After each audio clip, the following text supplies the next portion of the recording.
सभी को हमारा उद्धारकर्ता प्रभु यीशु मसीह के पवित्र नाम से मैं इस पवित्र वचन का स्वागत करता हूँ।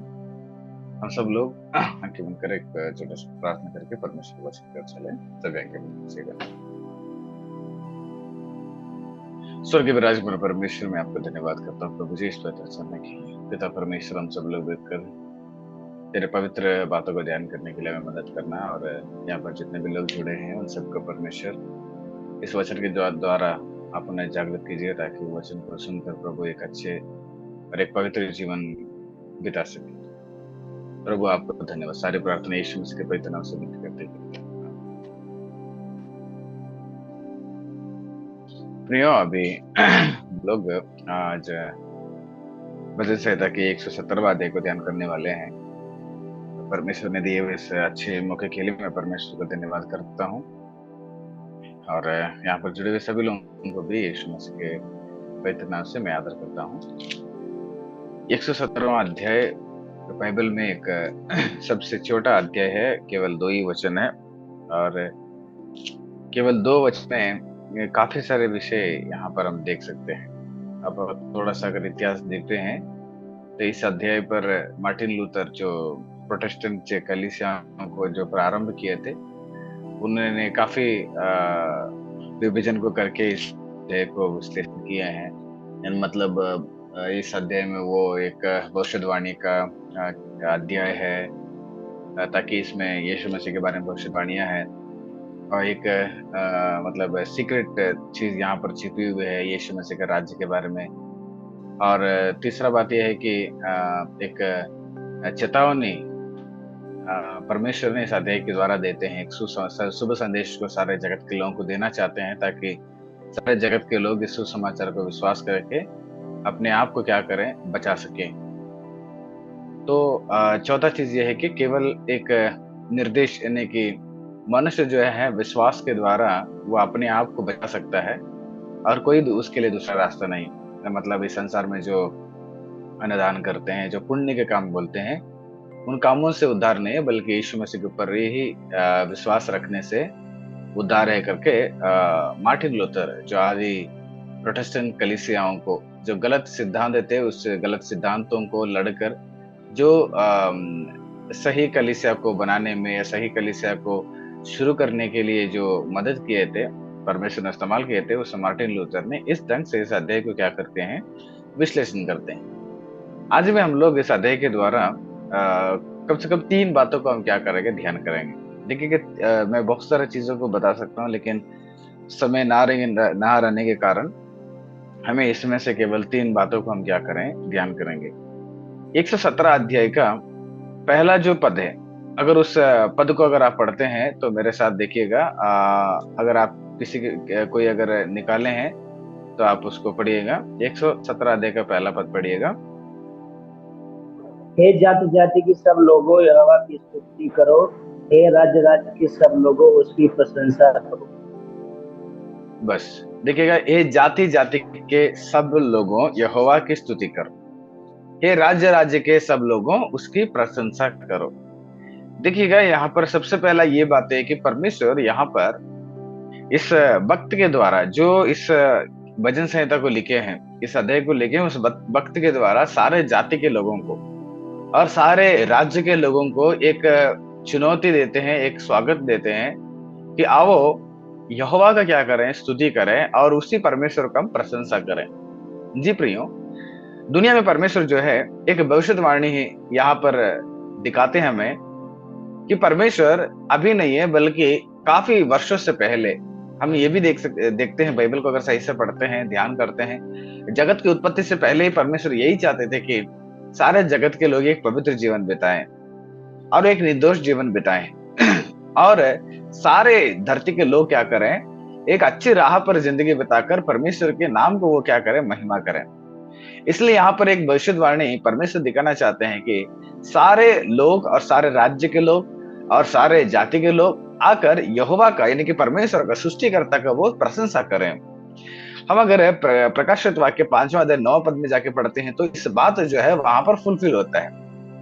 यानी कि आप वहां पर पढ़ते हैं तो वहां पर यही लिखा रहेगा, परमेश्वर ने जाति जाति के लोगों को कुल को, जाति लोगों को, राज्य के लोगों को यीशु मसीह के द्वारा क्या कर दिए हैं, अपने पास बुलाए हैं करके एक वचन हमें वहां पर पढ़ सकते हैं। जी प्रियो, आज भी परमेश्वर जो है, आज भी हर जाति के लोगों को या हर धरती के लोगों को यही एक संदेश देना चाहते हैं, एक सुसमाचार देना चाहते हैं। आप आओ, सृष्टिकर्ता के पास आकर अपने सृजनहारा का क्या करना, स्मरण करना। अपने सृजनहारा का तुम क्या करना, स्मरण कर, प्रशंसा करना।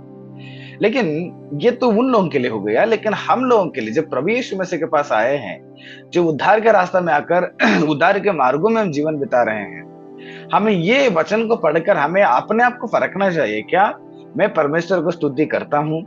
क्या मैं परमेश्वर का प्रशंसा करता हूँ? मैं अक्सर हमेशा एक बात को लोगों को बताना चाहता हूँ। मेरा हर संदेश में यही एक बात रहता है। हम लोगों के पास जब बैठ जाते हैं, लोगों के बगल में अगर बैठ जाते हैं, दोस्तों के साथ बैठ जाते हैं, हम हमारे बारे में ज्यादा प्रशंसा करते हैं या हम लोगों के बारे में ज्यादा चर्चा करते हैं। लेकिन कभी भी मैंने ऐसे लोगों को नहीं देखा हूं, बहुत कम, 100 में 1% लोगों को देखा हूं, लेकिन 99% लोग जो है हमेशा मनुष्य के बारे में बात करना, बगल वालों के बारे में बात करना, तीसरा व्यक्ति के बारे में बात करना या अपने बारे में प्रशंसा करना, ये चीज को हम अक्सर देखते हैं। लेकिन परमेश्वर वो चीज नहीं चाह रहे हैं। यहाँ पर परमेश्वर चाह रहे हैं कि सारे लोग जो है परमेश्वर का स्तुति करें। वो वक्त मिलता है, उस वक्त में वो परमेश्वर को स्तुति करें और परमेश्वर का ही प्रशंसा करना चाहिए, क्योंकि प्रशंसा का योग्य परमेश्वर है। वो क्यों प्रशंसा का योग्य है, आपको नीचे पता चलेगा। इसलिए प्रियो, आज अगर मसीही लोग होकर हम हमारे जीवन में हमारे जीव को, हमारे मुंह को, हमारे शरीर को कहाँ पर इस्तेमाल करते हैं? क्या हम बैठकर इसको केवल इस संसार के मार्गों में लेके जाकर, संसार में अगर हम लोग समय बिताकर संसार के ही मौज मस्ती में अगर जीवन बिता रहे हैं, या इसको परमेश्वर की इस भविष्यवाणी को पूरा करने के लिए हम इस्तेमाल कर रहे हैं? हमें अपने आप को क्या करना पड़ेगा, थोड़ा सा फर्कना पड़ेगा। और दूसरी बात यह है, दूसरा अध्याय में और 2 बात को हम देख सकते हैं। यहाँ पर दूसरा अध्याय में, दूसरा पद में पहला विषय है कि क्योंकि उसकी करुणा हमारे ऊपर प्रबल हुई है। दूसरा बात है कि परमेश्वर के करुणा, परमेश्वर के करुणा, परमेश्वर के दया, परमेश्वर की कृपा भी बोल सकते हैं, क्योंकि परमेश्वर मनुष्य के ऊपर इतना करुणा दिखाया है। मैं जब इस वचन को पढ़ रहा था, सच में मुझे विलाप गीत में एक वचन याद आ गया, मुझे पौलुस का एक बात याद आ गया, क्योंकि विलाप गीत में ऐसे लिखा गया है कि आज अगर हम लोग बच निकले हैं तो वो तो तेरा कृपा है करके वहां पर भक्त बताता है।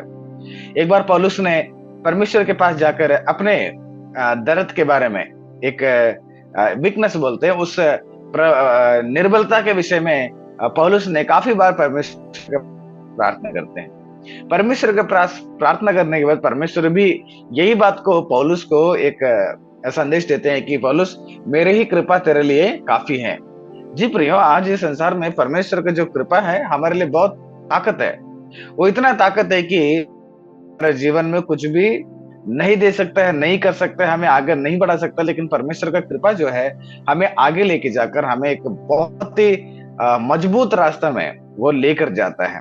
अब एक बार ध्यान लगाइएगा, शायद निनवे उस शहर के लोग जो है कभी भी नहीं सोचे थे कि उनके जीवन में ऐसे परिस्थिति आ जाता है, लेकिन परमेश्वर ने उस निनवे शहर को नाश करने के लिए चाहा। योना ने जो है उस देश को संदेश देना छोड़कर वो दूसरे रास्ते में भाग जाते हैं।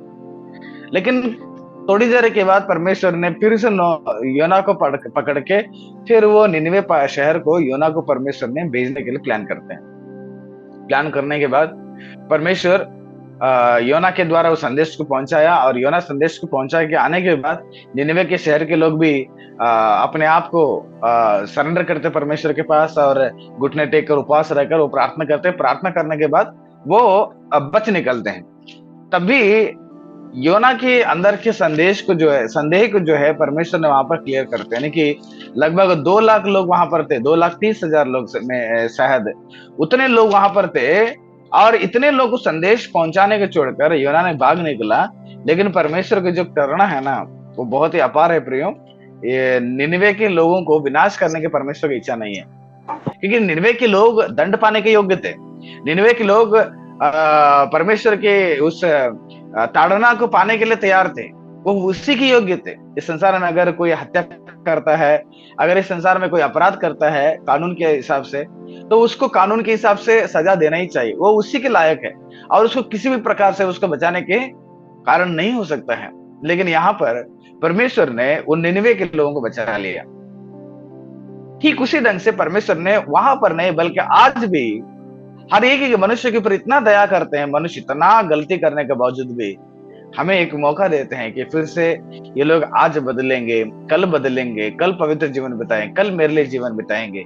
दुनिया में अक्सर जो देखिएगा, चाहे मसीह हो चाहे गैर मसीह हो, कई सारे लोग इतना अपराध करते, इतना पाप करते परमेश्वर की नजर में। परमेश्वर हर रोज देखते हैं। हमारे हृदय के भीतर इतना पाप भरा हुआ है, लेकिन फिर भी हमारे अंदर थोड़ा सा भी महसूस नहीं हुआ रहा है कि हम हमारा अपराधों को बदल कर हम एक पवित्र जीवन बिताएं। हम और भी घमंड होते जा रहे हैं, मैं तो इतना पाप किया हूं, इतना अपराध किया हूं, मैं फिर भी इतना अच्छा हूं।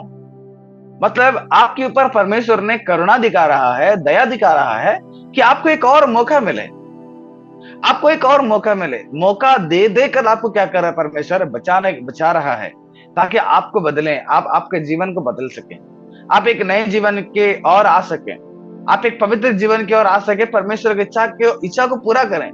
इसलिए विलाप गीत में भक्त बताता है कि आज अगर मैं बच निकला हूं तो वो तेरे दया परमेश्वर बोलकर। जी प्रियो, अगर परमेश्वर ऐसे दंड देना है तो दुनिया में कोई भी जिंदा नहीं रह सकता, लेकिन फिर भी परमेश्वर ने हमारे ऊपर इतना प्रेम दिखाकर, इतना दया से क्या करते हैं, हमें वो एक मौका देते हैं, जीने के लिए एक अवकाश देते हैं। उस अवकाश को हमें व्यर्थ ना करें। चाहे जवान लोग हो, चाहे सेवक लोग हो, चाहे आप विश्वासी हो, हमारे जीवन में एक सोच विचार रहना चाहिए, प्रभु आप मेरे ऊपर इतना दया किया है और उस दया के अनुसार मैं उस दया को समझूंगा, क्योंकि तेरा दया बहुत प्रबल है। यहाँ पर आराधना में कितने लोग जुड़े हुए हैं, आप में से ऐसी भी परिस्थिति होगा, कई सारे लोग देखिएगा, डॉक्टर ने आपको हाथ छोड़ दिए होंगे कि नहीं नहीं आपको इलाज नहीं कर पाएंगे, है ना। कई सारे लोग आपको हाथ छोड़ चुके होंगे कि नहीं नहीं मैं आपको पैसा नहीं दूंगा, है कि नहीं। कई सारे लोग, मैं यहाँ पर गवाही सुनाऊं, कई सारे लोगों को अन्य लोग आकर परेशान कर रहे थे, अन्य लोग आकर इतना परेशान किया कि उनको आराधना करने नहीं दिया। ऐसे परिस्थिति में भी वो उन लोगों के जीवन में केवल एक ही सहारा मिला, वो परमेश्वर है, क्योंकि परमेश्वर पहले मनुष्यों से प्रेम करता है, और वो प्रेम जो है इतना क्या बोलता है ऊपर चला जाता है कि हमारे ऊपर इतना दया हो जाता है। चाहे मनुष्य छोड़ देगा, परमेश्वर नहीं छोड़ेंगे, क्योंकि हमारे ऊपर परमेश्वर का दया है। अगर हमारे जीवन में इस संसार छोड़ देगा, लेकिन फिर भी परमेश्वर नहीं छोड़ते, क्योंकि परमेश्वर का दया हमारे ऊपर है। यही चीज को यहाँ पर भक्त क्या कर रहा है, महसूस कर रहा है कि सब लोगों ने या सब चीजों ने उसके हाथ छोड़ दिया होगा, और उसके जीवन में प्रबल से खड़ा हुआ केवल परमेश्वर की करुणा, परमेश्वर की दया। अब रास्ता में जाते वक्त में एक भीख मांगने वाला पड़ा रहता है। भीख इसलिए मांगता होगा कि उसको पैर नहीं है, हाथ नहीं है, आंख नहीं है, उसकी जिंदगी में कोई सहारा नहीं है ना। एक अकेला होगा, एक अनाथ पड़ा हुआ होगा, उसको कमाने के लिए ताकत नहीं होगा। ऐसे एक व्यक्ति पड़ा हुआ है जो उसको सामर्थ्य नहीं है, वो असमर्थ है, वो भीख मांग रहा होगा। रास्ते में जाते समय हम उसको देखते हैं, देखने के बाद हमारे हृदय के अंदर एक तरस आता है कि बेचारा इसको पैर नहीं है, आंख नहीं है, और ये एक ऐसे बीमारी का आदमी है। तो हमारे ऊपर हमारे अंदर एक इतना दया आ जाता है, और हमारे पास रहने वाले जितने भी हम क्या करते हैं, हम उनके पास जाकर उनके हाथों में थाम देते हैं कि 10 रुपए 20 रुपए। ठीक उसी प्रकार प्रियो, आज परमेश्वर के सामने हम एक निर्बल के जैसे खड़ा हो गए हैं, और परमेश्वर बता रहे कि मेरी कृपा आपके लिए काफी है, मेरा करुणा आपके लिए काफी है। मैं परमेश्वर की जो करुणा, परमेश्वर कृपा है, हमें हर जगह में क्या करता है, वो मदद करता है। लेकिन हमें एक समझना चाहिए, परमेश्वर हमारे ऊपर इतना दया करता है, इतना करुणा करता है, लेकिन हमें उसको मिसयूज ना करें। और तीसरा चीज इस अध्याय में हमें सीखने की आवश्यकता है, उस तीसरा 117वां अध्याय का दूसरा अध्याय में तीसरा विषय देखिएगा, दूसरा पद में है, मैं पढ़ता हूं कि उसकी करुणा हमारे ऊपर प्रबल हुए हैं, और यहोवा की सच्चाई, देखिएगा यहोवा की सच्चाई सदा की हाय की सदा है, हाय की यहोवा की स्तुति करो। यानी कि परमेश्वर की जो सच्चाई है वो सदा है। हम परमेश्वर के सच्चाई पर क्या करना है, हमेशा टिके रहना चाहिए। क्योंकि दुनिया में बहुत सारे लोग क्या करते हैं, इस संसार में वस्तुओं के ऊपर ज्यादा टिके रहते हैं, एंटरटेनमेंट के ऊपर टिके रहते हैं, दोस्ती यार के ऊपर ज्यादा टिके रहते हैं, पैसे के ऊपर ज्यादा टिके रहते हैं, अपने अधिकार के ऊपर ज्यादा टिके रहते हैं, अपने खूबसूरत के ऊपर ज्यादा टिके रहते हैं, अपने टैलेंट के ऊपर ज्यादा टिके रहते हैं, लेकिन सच्चाई ही, परमेश्वर का सच्चाई ही हमेशा सदा क्या करता है, वो बने रहता है। इसलिए हमारे जीवन में हमेशा सच्चाई बने रहने की वजह से हम उस सच्चाई पर खड़ा होने के लिए हम तैयार होना चाहिए। इसलिए यूहन्ना के रचित सुसमाचार में एक बात लिखी गई है ना, सत्य को तो जानोगे तो सत्य तुम्हें क्या करेगा, छुड़ाएगा। सच में प्रिय परमेश्वर के लोगों, हमारे जीवन में सत्य को, उसको गहरा कितना है, उसका लंबा कितना है, उसका ऊंचा कितना है, उसका चौड़ा कितना है, उसका फरकना चाहिए। सच्चाई में यानी कि परमेश्वर के वचन ही सत्य है। यूहन्ना 17 अध्याय में जाके पढ़ते हैं तो परमेश्वर तेरा वचन ही सत्य करके यीशु मसीह बताते हैं। ये जो 66 किताबें हैं, ये सारी सच्चाई से भरी हुई हैं और ये सदा शाश्वत रहेगा। इसलिए तुम्हारा जो संगति है, तुम्हारा जो टाइम पास है, तुम्हारा जो आशा है, हमेशा परमेश्वर के वचन पर ज्यादा से ज्यादा लगाए रखिएगा, क्योंकि ये जो सच्चाई है तुम्हें जीने की रास्ता बताता है, तुम्हें सेवा करने की एक राह बताता है, और तुम्हें एक परिवार कैसे रहना चाहिए वो चीज को बताता है, एक जवानीपन का जिंदगी कैसे रहना वो चीज को बताता है। अगर हम लोग आजकल रहने वाले चीजों पर ज्यादा भरोसा रखते हैं, पहला कुरिन्थियों में एक वचन लिखे गए कि संसार तो मिटते जाता है करके, ये जो संसार आजकल हम देख रहे हैं, सारा चीज मिट जा रहा है। एक बार देखिए कि उदाहरण बताना चाहता हूँ। एक बार एक समय में था वो 2G, उसके बाद आया 3G, उसके बाद आया 4G, उसके बाद आ गया है कि अभी 5G आ गया है। हो सकता है कि और कुछ साल के बाद 6G आ जाएगा, ऐसे बढ़ते जाएगा। आजकल 2G इंटरनेट के लिए कोई वैल्यू नहीं है। 3G इंटरनेट की कोई वैल्यू नहीं है, केवल इंटरनेट के लिए नहीं है। 2G 3G 4G इंटरनेट चलाने वाले मोबाइल्स को भी कोई वैल्यू नहीं है, क्योंकि वो सारा चीज मिट गया है। वो कितना भी कीमती हो, लेकिन उसके लिए आज वैल्यू नहीं। ठीक उसी प्रकार ये जो संसार में कुछ चीजें हैं, या संसार में जो भी है, वो सारा तत्कालिक है, वो हमारे साथ कुछ ही दिन रहेगा। इसलिए उसके साथ ज्यादा समय बिताने को छोड़कर, उसके ऊपर ज्यादा आशा रखने को छोड़कर, उसके खोज में ज्यादा रहने से छोड़कर आप परमेश्वर खोज में रहिएगा, परमेश्वर की आशा में रहिएगा, परमेश्वर की सच्चाई को आप ज्यादा पसंद कीजिएगा, ताकि ये जो सच्चाई है आपको कभी भी हाथ नहीं छोड़ता है।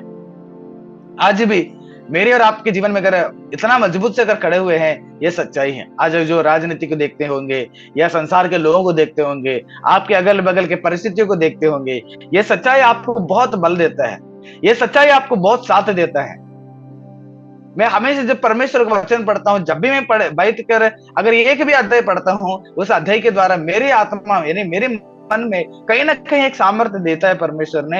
हाँ ठीक है, कोई बात नहीं, आप इस ढंग से जीवन बिताओ, ऐसे ढंग से संसार है बोलकर। इसलिए प्रियो, मैं आपको कहना चाहता हूँ, 117वां अध्याय बहुत छोटा है और बहुत ही क्या बोलते हैं, बहुत सारे विषय भरा हुआ एक अध्याय है।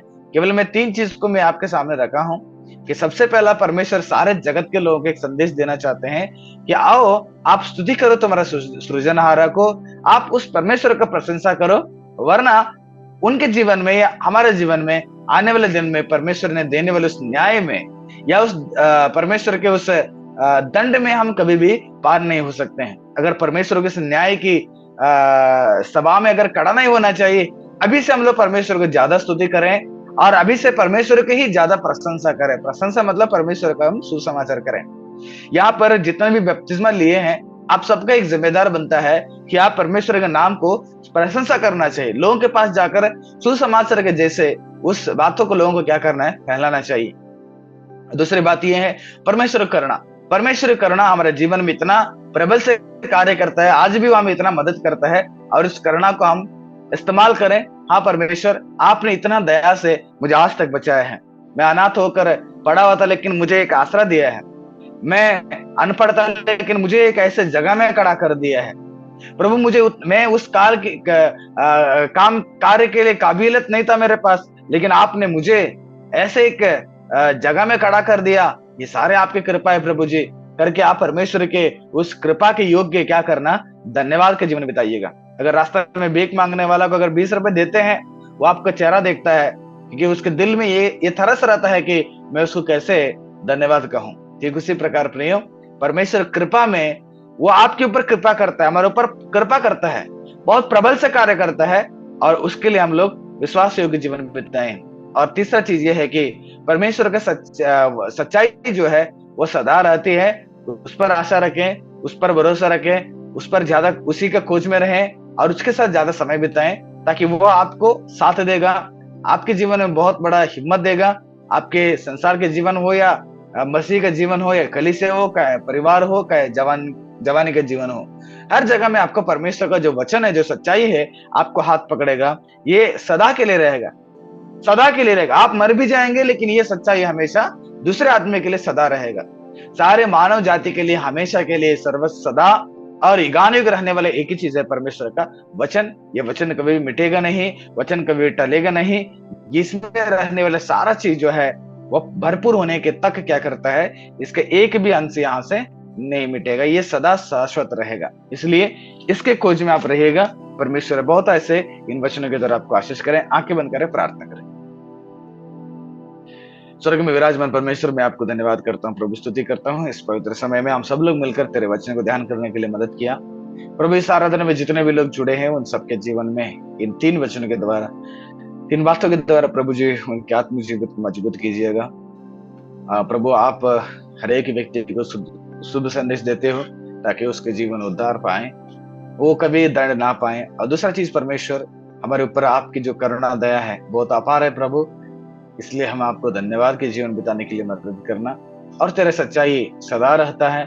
इसलिए जो आजकल रहने वाले दोस्त यार, आजकल रहने वाले जो पैसा, आजकल रहने वाले जो मोबाइल, आज रहकर कल मिट जाने वाले इस संसार के ऊपर ज्यादा आशा मोह मगन ना रखते हुए, प्रभु आपके सच्चाई पर ही ज्यादा मगन, और आपके वचन, आपके सच्चाई पर प्रभु ज्यादा ध्यान लगाने के लिए हम सबको मदद करें। आपको धन्यवाद, स्तुति हो इस सुंदर समय के लिए। सारी प्रार्थना यीशु मसीह के पवित्र नाम से विनती करते हैं पिता, आमीन। हे मेरे मन यहोवा को धन्य कहा, और जो कुछ मुझ में है वो उसके पवित्र नाम को धन्य कहे। हे मेरे मन यहोवा को धन्य कहा, और उसके किसी उपकार को ना भूलना। प्रभु आशीष करे। फिर हम लोग सोमवार को मिलेंगे। जय मसीह।